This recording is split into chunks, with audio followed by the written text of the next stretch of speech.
आज गुरु पूर्णिमा है। हम अपने गुरुदेव का मानस पूजन करेंगे। हमारे समक्ष व्यासपीठ गुरुदेव की श्री चरण पादुकाएं, श्री चरण पादुकाओं के नेतृत्व में हम गुरुदेव का मानस पूजन करेंगे।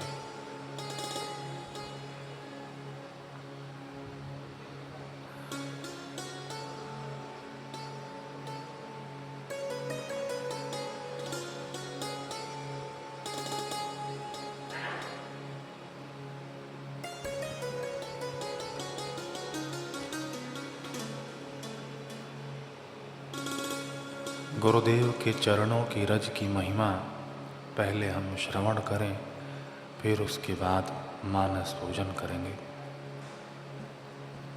बड़ी महिमा है। गोस्वामी जी कहते हैं, अमी अमूरी में चूर्ण चारो। चरण रज वैद्य है, चूर्ण के समान है, जो भवरोग का नाश करती है। वैसे धूलि का कण रज यदि आंखों में पड़ जाए तो आंखें बंद हो जाती हैं, लेकिन गुरुदेव की चरण रज आंखों के लिए सदा सदा के लिए खोल देती है, अंजन का काम करती है। गुरुपद रज मृदु मंजुल अंजन, नयनामीय दृग दोष विभंजन। जन्मों जन्मों से बंद आंखें खुल जाती हैं। चरण रज यदि पानी से मिल जाए तो कीचड़ बन जाती है, परंतु गुरुदेव की चरण रज अधो की ओर नहीं, ऊर्ध्व की ओर बढ़ती है। गगन चढ़ाई रज पवन प्रसंगा। अभिप्राय यह है कि जो साधक शिष्य स्वयं को गुरुदेव की चरण रज मानते हैं, ऐसे रज जैसा व्यक्ति भी, अर्थात हल्के से हल्का व्यक्ति भी गगनगामी हो सकता है। सुंदर महिमा है इन श्री चरणों के। राम जी ने भरत जी को अपनी चरण पादुकाएं दी।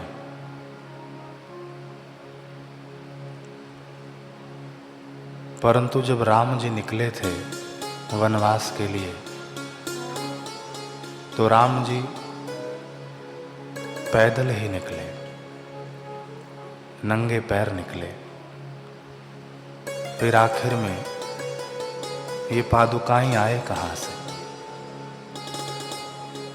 और इसकी पुष्टि भी होती है। हनुमान जी से जब मुलाकात हुई भगवान की, हनुमान जी कहते हैं, कठिन भूमि कोमल पदगामी। विभीषण से जब मुलाकात हुई तो नाथ न रथ न हो, न ही पाद त्राण। न आपके पास रथ है, न ही पैरों में पाद तृण है, तो आप शत्रु पर विजय कैसे प्राप्त करेंगे?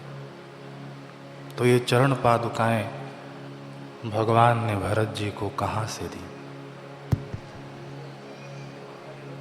रामचरित शतकोटि अपार। धनुष भंग का प्रसंग आता है कि भगवान राम जी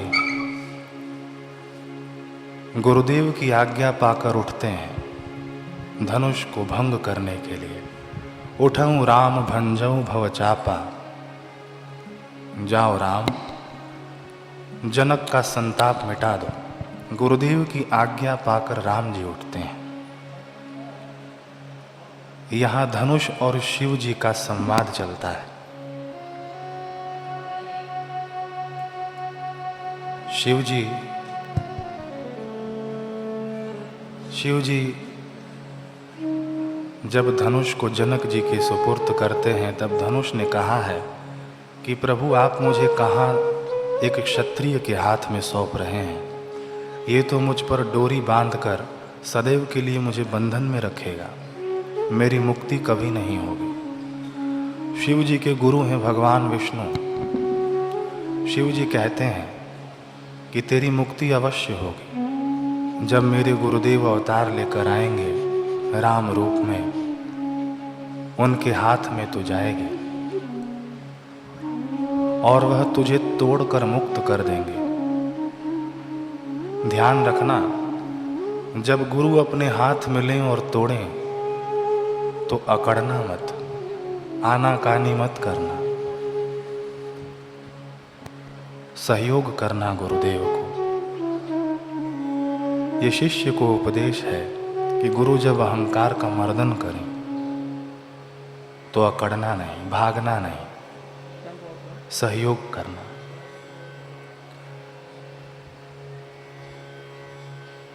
राम जी उठे और धनुष को 2 टुकड़ों में खंड खंड करके धरती पर फेंक दिया। ईर्ष्यालु ने पूछा धनुष से कि क्या फायदा हुआ राम के हाथों में जाने में, तोड़ दिया ना तुझे। धनुष ने कहा ये तुम्हारी मान्यता है, मेरे से तो पूछो, मुझे तोड़ा नहीं, मुझे मुक्त किया है। संसार ने तो बंधन में बांधा, बंधन की डोरी बांधी मुझ पर, ममता, आसक्ति, राग द्वेष की डोरी मैं बंधा हुआ था, लेकिन आज गुरुदेव ने मुझे खंडित कर दिया। ईर्ष्यालु ने फिर कहा धनुष, ये तो तुम अपने मन को फुसला रहे हो, मन का पकवान बना रहे हो।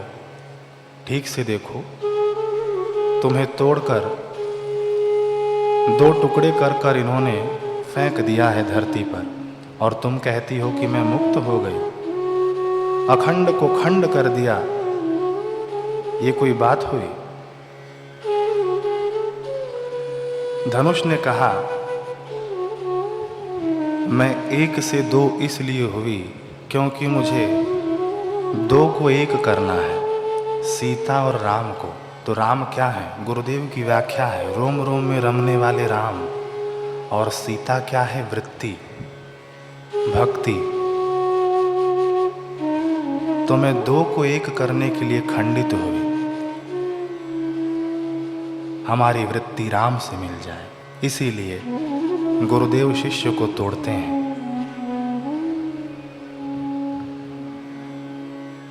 वृत्ति और राम एक हो जाए।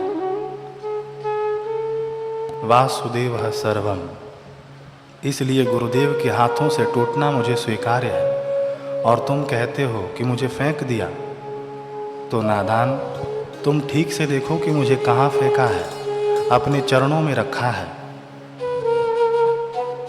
जब मैं साजी थी, टूटी न थी, तो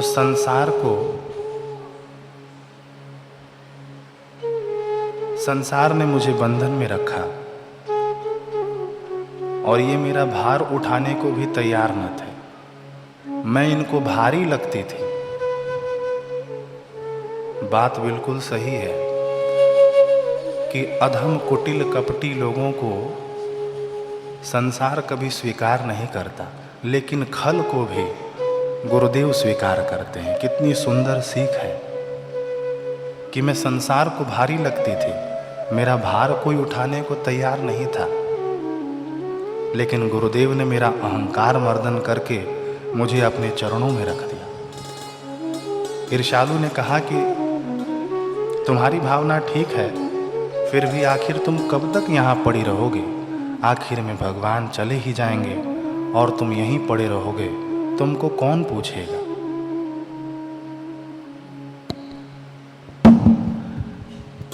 ईर्ष्यालु की बात सुनकर अब धनुष तनिक सोच में पड़ गई कि बात तो सही है, भगवान तो अयोध्या चले जाएंगे और फिर मेरा क्या होगा। धनुष ने अपने इष्ट देव का स्मरण किया, शिव जी का, कि अब आप ही कुछ कीजिए, आपने मुझे गुरुदेव के हाथों में सौंपा, क्या मेरी ऐसी ही गति होगी? शिव जी कहते हैं कि नहीं, मैं जनक को संकेत करता हूँ, तुमने भक्ति को स्पर्श किया है, सीता ने तुम्हारा स्पर्श किया है, तुम में चेतना आई है। राम ने, मेरे गुरुदेव ने स्पर्श किया है, तुम में चेतना आई है। मैं ब्रह्मा को बोलकर विश्वकर्मा से इस 2 टुकड़ों को पादुका में बनवा दूंगा और जनक से कहना कि मुझे सीता के साथ विदा कर दें। बड़ा ही सुंदर प्रसंग है कि सीता के साथ राम के पास विदा कर दें।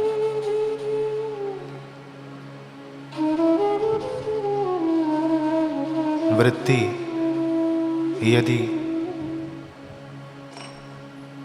भक्ति यदि अकेले जाएगी राम के पास तो शायद पहुंचना कठिन हो जाएगा।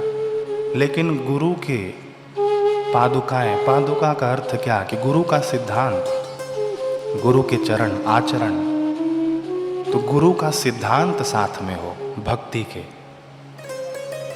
तो राम जी के साथ सदैव लगे रहोगे।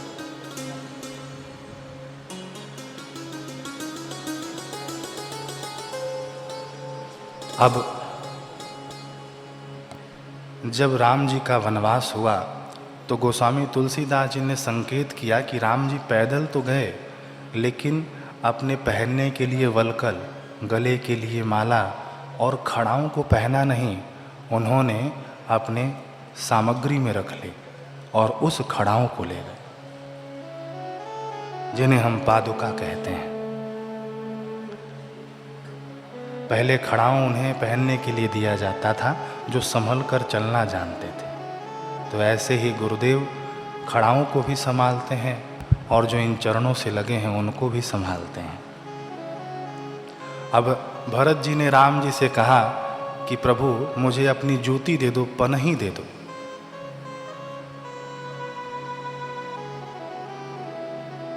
लेकिन राम जी ने भरत जी को पनही नहीं दिया, राम जी ने वो खड़ाऊं निकाल कर दिया।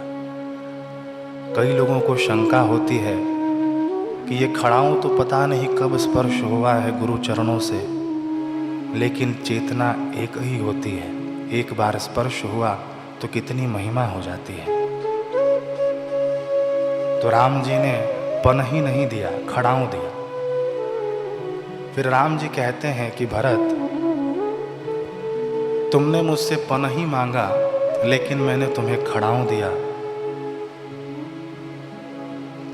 ये उचित नहीं किया मैंने। भरत जी कहते हैं प्रभु आपने बहुत उचित किया। जब जूते को हम पहनते हैं तो जूता पैरों को संभालती है, पनही पैरों को संभालती है,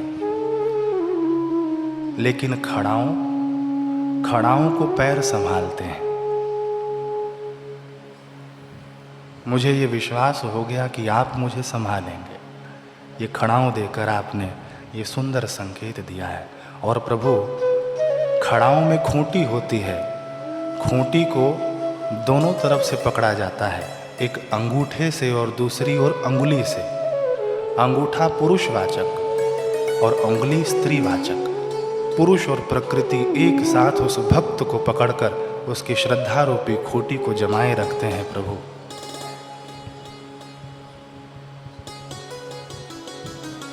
आपने बड़ी कृपा की।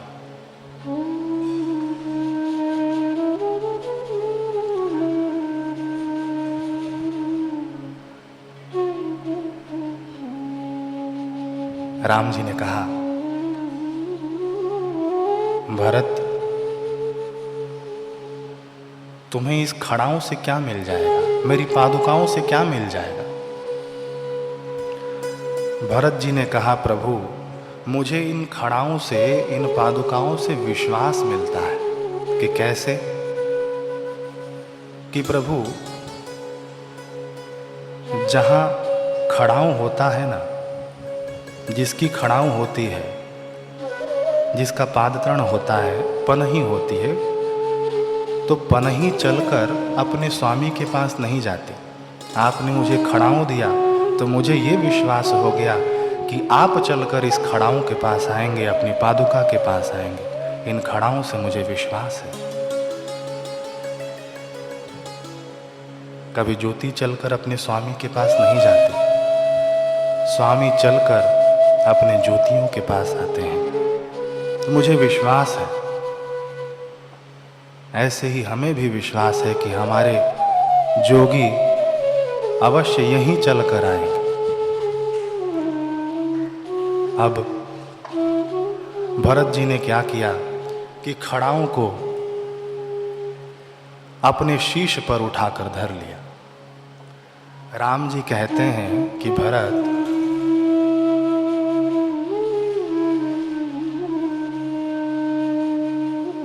तुमने मुझसे आधार मांगा था और ये तुमने खड़ाऊं अपने शीश पर धर लिया, तो मैंने तो तुम्हारे सिर पर भार रख दिया। भरत जी कहते हैं, नहीं नहीं प्रभु, ये कोई भार नहीं है। जैसे मजदूर को बड़ा बोझ उठाना पड़ता है तो उसके लिए आधार रखना पड़ता है, ये पादुकाएं आपका आधार है, मेरे लिए आधार है, ताकि मैं इस आपके राज्य का भार इन चरण पादुकाओं पर रखकर उठा सकूं।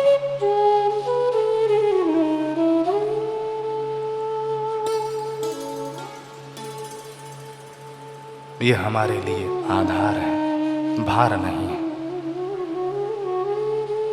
भरत जी विदा हुए।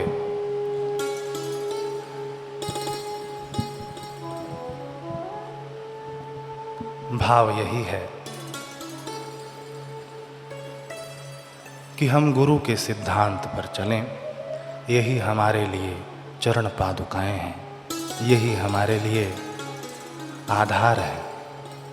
गोस्वामी जी कहते हैं कि चरण पादुकाएं दो होती हैं, एक इहलोक के लिए रक्षा करती हैं और दूसरा परलोक के लिए। तो ये श्री चरण पादुकाएं हमारे समक्ष रखी गई हैं, हमारे समक्ष विराजित हैं। बड़ी महिमा है इनकी। केवट का प्रसंग हमने पहले सुना पिछले वर्ष। भरत जी, माता अहिल्या का हम प्रसंग जानते ही हैं। इन श्री चरणों की महिमा अपार है।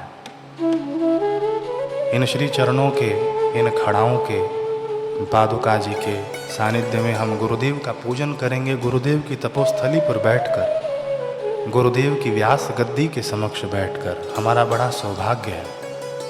साबरमती के किनारे, साबरमती को शास्त्रों में गुप्त गंगा कहा है। बड़ा ही सौभाग्य है। हम मानस पूजन की ओर अग्रसर होते हैं।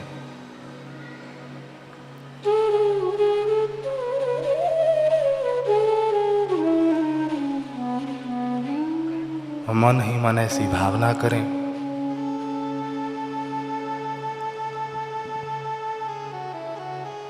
मन ही मन चिंतन करें, भले आंखें बंद हो या खुली आंखें, अपने गुरुदेव का आवाहन करें। जिन शास्त्रों ने गुरु की महिमा नहीं गाई, वे शास्त्र ही नहीं। वेद गुरुदेव की प्रशस्ति गान करते हैं। ऐसे महिमावान गुरुदेव की आज पूजा करेंगे हम। और पूजनों में सबसे उत्तम पूजन मानस पूजन।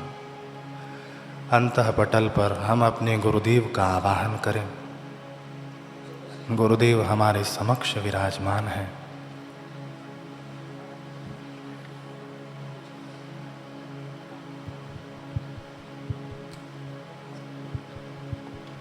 बड़ी सुंदर छवि है गुरुदेव की। हम हाथ जोड़कर अपने गुरुदेव से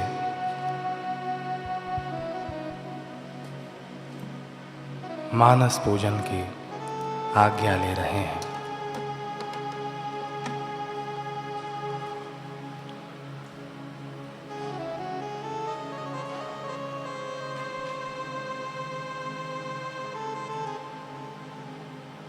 मन ही मन हम अपने गुरुदेव के श्री चरणों को पखार रहे हैं। पवित्र गंगा जल से इन श्री चरणों को हम पखारते जाएं।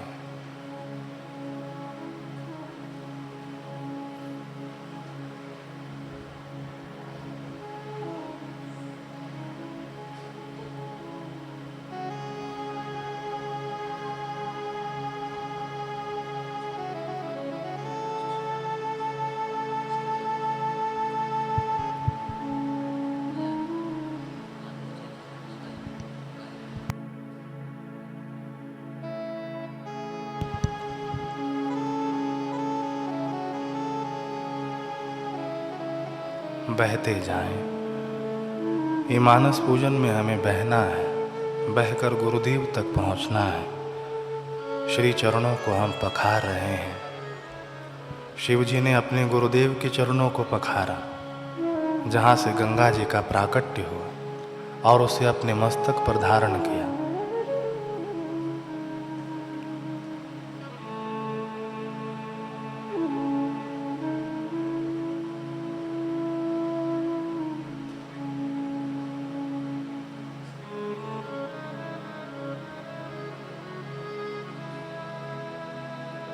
अब मन ही मन हम अपने गुरुदेव को पवित्र गंगा जल से स्नान करा रहे हैं।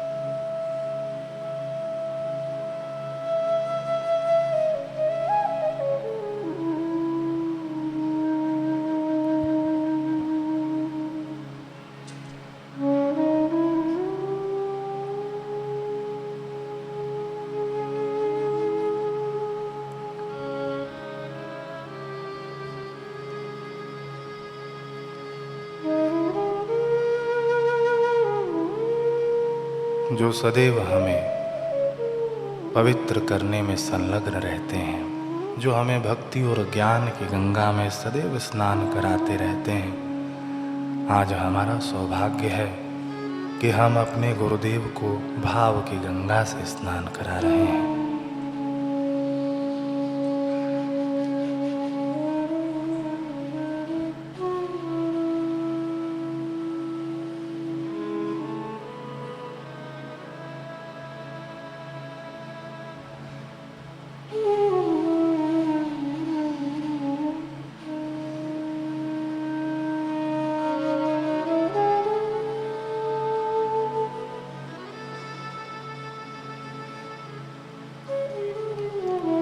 अब हम गुरुदेव का चिन्मय शरीर पहुँचने के लिए गुरुदेव को शुद्ध वस्त्र अर्पित कर रहे हैं।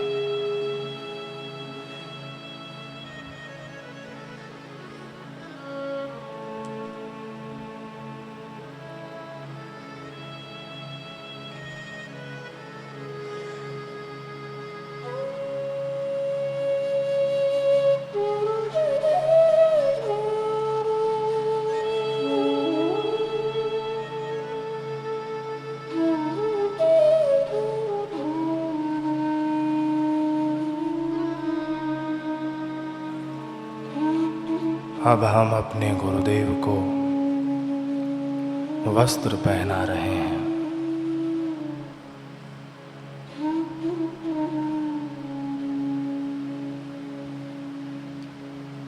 जिन्होंने समस्त संसार को आच्छादित करके रखा है। व्याप्तम येन चराचरम, वस्त्र की भांति ढांप रखा है। ऐसे गुरुदेव को हम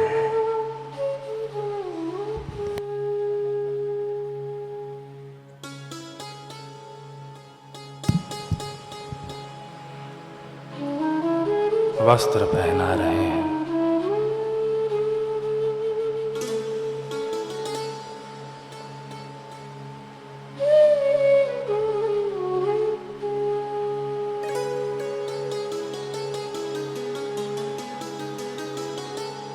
गुरुदेव हमें पंच शरीरों के वस्त्र से मुक्त करना चाहते हैं।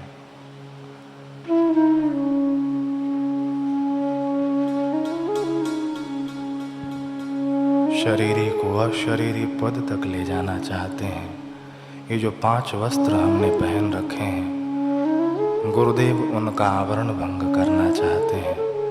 हमारा सौभाग्य है कि हम गुरुदेव को अपने भावों द्वारा वस्त्र पहना रहे हैं।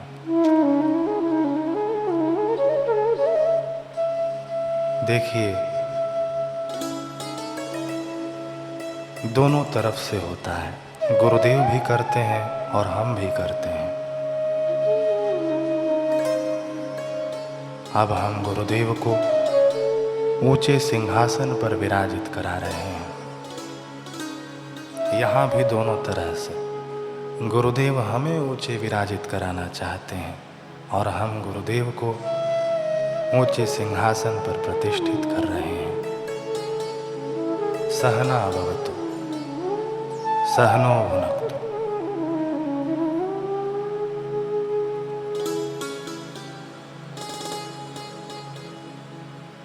हे गुरुदेव, आप हमारे हृदय सिंहासन पर विराजिए। आप हमारे वृत्तियों के सिंहासन पर विराजिए। आप हमारे विचारों के सिंहासन पर विराजिए।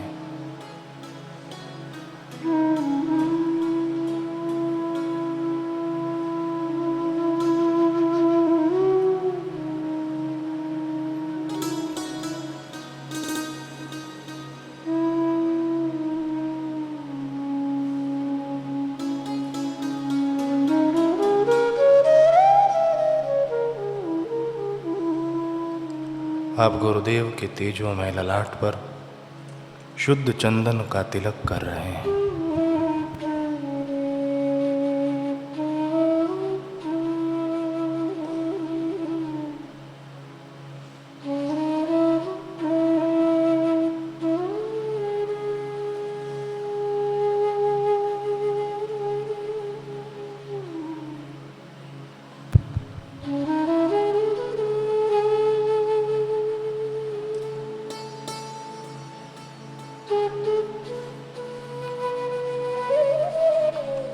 अक्षत चढ़ा रहे हैं।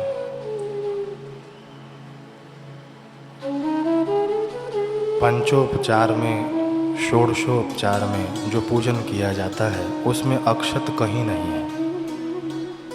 तो ये अक्षत कहाँ से आए? कहते हैं सुदामा जी जो लेकर गए थे चावल के कुछ टुकड़े अक्षत के, भगवान ने उन्हें स्वीकार कर लिया। भगवान ने वरदान दिया कि जो मुझे अक्षत समर्पित करेंगे मैं उन पर प्रसन्न प्रसन्न रहूँगा, क्योंकि ये मुझे अपने भक्त की याद दिलाते हैं, मेरे मित्र की याद दिलाते हैं।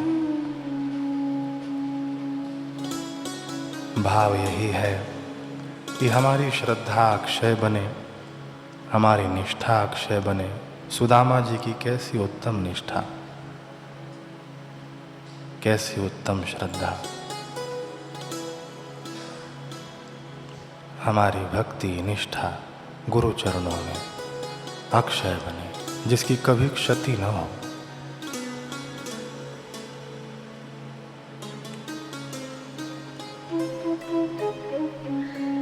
अब हम गुरुदेव को पुष्प अर्पित कर रहे हैं।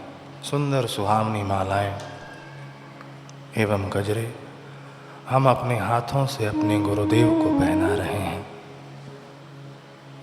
पूज्य बापू जी कहते हैं कि मैंने अपने गुरुदेव को एक नहीं 2 मालाएं पहनाई, मन से ही पहनानी है। बाह्य वस्तु जो हम चढ़ाते हैं खरीद कर, उसके पीछे भाव होता है और ये मानस पूजन सीधा भाव से ही होता है। हम अपने गुरुदेव को पुष्पों की सुगंधित मालाएं पहना रहे हैं।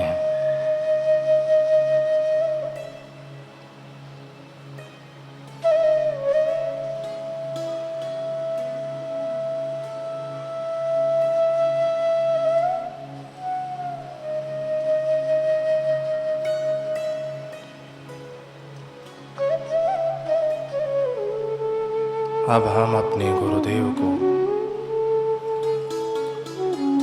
दीप दर्शन करा रहे हैं।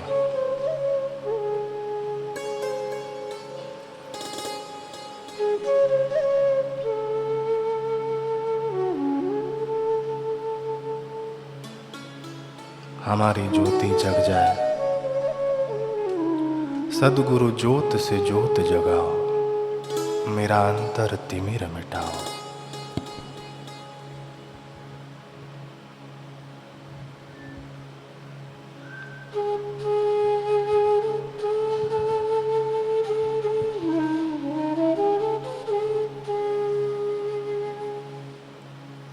अब हम अपने गुरुदेव को भोग लगा रहे हैं। देखिए, भगवान राम जी आए तो शबरी का भोग स्वीकार किया। कृष्ण अवतार में आए तो दुर्योधन का त्याग दिया। विदुरानी के केले के छिलके खा गए। लेकिन हमारे गुरुदेव ने हमें स्वीकार कर लिया।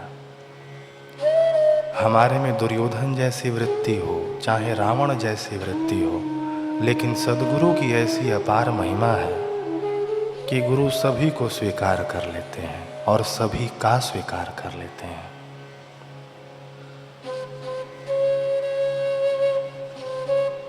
हम अपने गुरुदेव को माखन मिश्री का भोग लगा रहे हैं।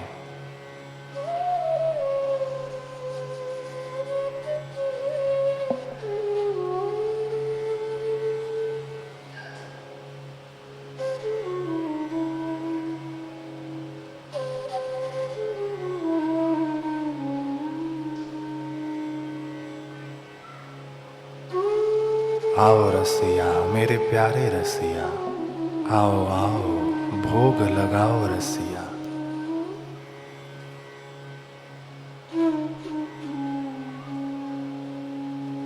आचमन आदि के लिए पवित्र गंगा जल अर्पित कर रहे हैं। गुरुदेव का पूजन हो और उसमें तत्व दर्शन न हो, ये कैसे? आचमन आदि के लिए हम गंगा जल अर्पित कर रहे हैं।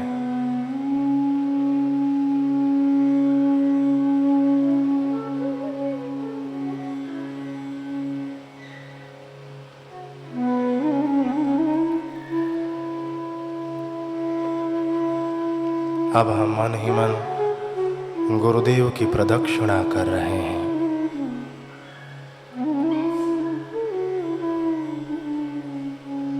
प्रदक्षिणा का भाव यही होना चाहिए कि हे गुरुदेव, आप सदैव हमारा केंद्र बने रहें। हम आपकी ओर केंद्रित रहें, हमारी वृत्तियां आपकी ओर रहें। काल का चक्र हमें 84 के चक्कर फिराए, इसलिए स्वामी उसके पहले हम आपकी प्रदक्षिणा के भाव से आपको केंद्र बनाकर आपकी ओर चलते जाएं। सुंदर भाव है प्रदक्षिणा का।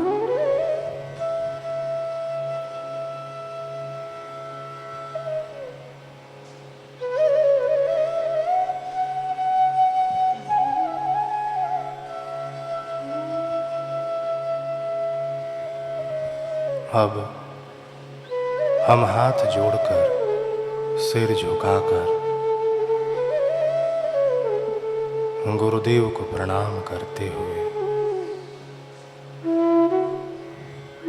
उनसे यही प्रार्थना करते हैं कि हे स्वामी, हमारी समस्त ज्ञान इंद्रियां, कर्म इंद्रियां, मन, बुद्धि, अहंकार आदि हम सब कुछ आपको अर्पित करते हैं। अब ये आपका हो गया, अब चिंता आपकी, आप इसे संभालिए।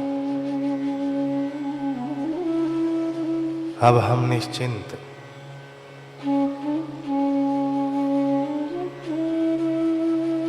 गुरु पूर्णिमा पर आप हमें ही स्वीकार कर लीजिए। ये तो कहने की बात है स्वामी, ताकि हमारी वृत्ति बनी रहे। आपने तो हमें तभी स्वीकार कर लिया।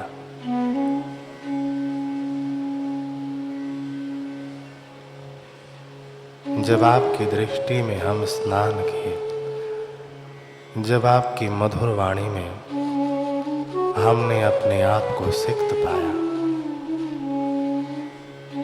आपके मधुर दर्शन से हमने अपने नयनों को तृप्त किया।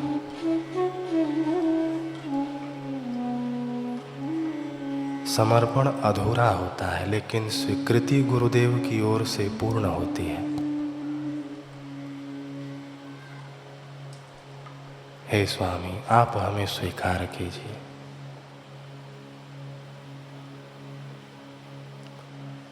गुरुर्ब्रह्मा गुरुर्विष्णु गुरुर्देवो महेश्वरः गुरुर्साक्षात् परब्रह्म तस्मै श्री गुरुवे नमः। त्वमेव माता च पिता त्वमेव बन्धुश्च सखा त्वमेव विद्या द्रविणं त्वमेव सर्वं मम देवदेव। त्वमेव सर्वं मम देवदेव। नित्य गुरुदेव का हम पूजन करें, रोज करें। गुरुदेव से एकाकार हम होते जाएं। ओम ओम ओम।